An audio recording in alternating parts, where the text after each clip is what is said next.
দুপুরের প্রচণ্ড রোদে রাস্তার পাশে বসে আছে এক বৃদ্ধ ভিখারি।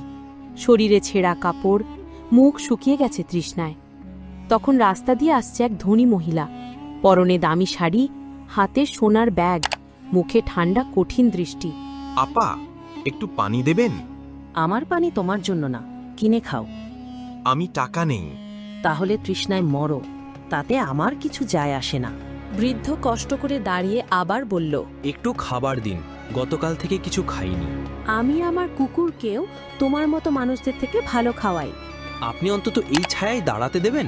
না, এই ছায়া আমার জমির অংশ, এখানে দাঁড়ানোরও দাম আছে। মহিলা বৃদ্ধের দিকে তাকিয়ে তুচ্ছ-তাচ্ছিল্যের হাসি দিলেন, তারপর ধুলো উড়িয়ে চলে গেলেন। বৃদ্ধ মাটিতে বসে রোদে পুড়তে লাগল। কেউ ফিরেও তাকালো না।